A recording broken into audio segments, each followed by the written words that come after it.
So students, today we will start new chapter 5, particle in a box. So this is a box in which here is a particle. This box has dimensions from x equal to 0 to L. ਇਹਦੇ ਅੰਦਰ potential 0 ਹੈ box ਦੇ ਅੰਦਰ ਤੇ ਬਾਹਰ potential ਕਿੰਨਾ ਹੈ infinity. ठीक है, so outside the box potential is infinity. अगर classically ਅਸੀਂ देखते हैं ਤਾਂ this particle it cannot move or escape outside the box because potential is very high. So particle will always remain inside the box and it can have any energy within the box. Quantum mechanical view ਦੇ ਵਿੱਚ ਕੀ ਹੈ ਕਿ we take wave nature of the particle which ਅਸੀਂ Schrödinger wave equation ਲਿਖੀ ਆ ਲਿਖ ਲਈ. Potential inside the box is 0, so मैं b ਨੂੰ 0 ਕਰਤਾ. इतों Schrödinger wave equation आ गई k स्केयर दी मैं वैल्यू लिख ली. So this is the Schrödinger wave equation. इसका स्टैंडर्ड सोल्यूशन है आ मैं लिख लिया A e iota k x minus B e minus iota k x. और नैक्सट की है मैं ए ते बी की वैल्यू फाइंड करनी है. This is the boundary condition. Boundary condition है कि साई की वैल्यू 0 है at x equal to 0 and psi की वैल्यू 0 है at x equal to L. Naturally है क्योंकि बाहर 0 ਤੇ L ਦੇ ਉੱਤੇ ਪਾਰਟੀਕਲ ਐਗਜ਼ਿਸਟ ਹੀ ਨਹੀਂ ਕਰਦਾ, ਪੋਟੈਂਸ਼ੀਅਲ ਇਨਫਾਈਨਾਈਟ ਹੈ. ਸੋ ਆਪਾਂ ਨੂੰ ਲੈਣਾ ਹੀ ਪਊਗਾ ਕਿ value of psi is 0 because particle does not exist outside the box. So x equal to 0 put ਕਰੋਗੇ, ਸਾਈ 0 ਪੁੱਟ ਕਰੋਗੇ ਤਾਂ ਤੁਹਾਡੇ ਕੋਲ a ਪਲੱਸ b 0 ਆ ਜਾਏਗਾ ਇਕੁਏਸ਼ਨ 4 ਦੇ ਵਿੱਚ,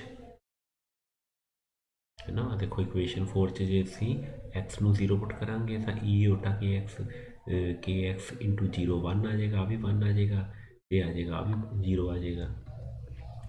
सो इतों थोड़े को एक रिलेशन आ गया b is equal to minus A वाली जी वैल्यू है b की ये पुट करती इक्वेशन 4 दे विच ते इतों फिर 2 योटा ने डिवाइड ते मल्टीप्लाई करके आ थोड़े को साइन के एक्स आ गया.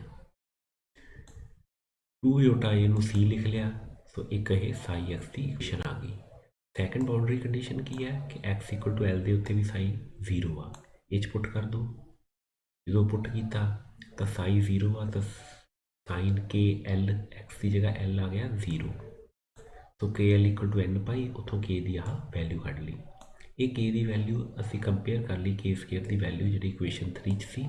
उतों मेरे को ah energy of the particle in the box आ गई. So this energy is discrete because n takes the value 0, 1, 2, 3 and so on. So इन्हों से आइगन वैल्यूज कहने हैं. आ देखो एनर्जी लेवल्स बनाए ने फॉर n इक्वल टू 1, 2, 3, 4 व E1, E2, E3 है अपने को एनर्जी लेवल्स आ गए. इसी तरीके दे नाल आइगन वैल्यूज ऑफ मोमेंटम आ जाएंगी क्योंकि मोमेंटम का स्केयर 2m के बराबर है. इतों हाफ mv स्केयर तो आ जाएगा. उतों मैं en की वैल्यू पुट कर दो इतने तो पी एन की वैल्यू आ गई. सो एन दी वैल्यूज पुट करोगे 0, 1, 2 तो डिस्क्रीट वैल्यूज पी एन दी आ जाएगी that is eigen values. 0 point energy की है when we take N equal to 1. N equal to 1 लवांगे तो जी एनर्जी की सब तो घट वैल्यू है that is 0 point energy. So याद रखो एनर्जी कदे भी 0 नहीं होंगी हैगी of A particle in the box. Wave function है आ देखो आप फाइंड कर ली सीगा वेव फंक्शन. हम सी की वैल्यू फाइंड करनी है. अपन पता प्रोबेबिलिटी डेंसिटी का फॉर्मूला होंगे साई स्टार से साई एक्स की वैल्यू पुट करती. टोटल प्रोबेबिलिटी हमेशा 1 होंगी है, मैक्सिमम प्रोबेबिलिटी. सो इतने इंटीग्रेशन सॉल्व की सिंपल इंटीग्रेशन है. सी की वैल्यू आ गई पुट की. सो this is the wave function of the particle inside the box, right. तो मैं वो वे डायग्राम बनाता.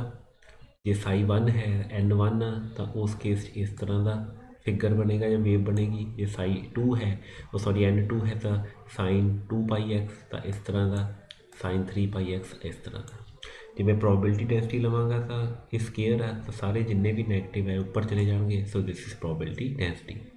इंपॉर्टेंट टॉपिक है, ध्यान ना करियो बच्चों. Thank you.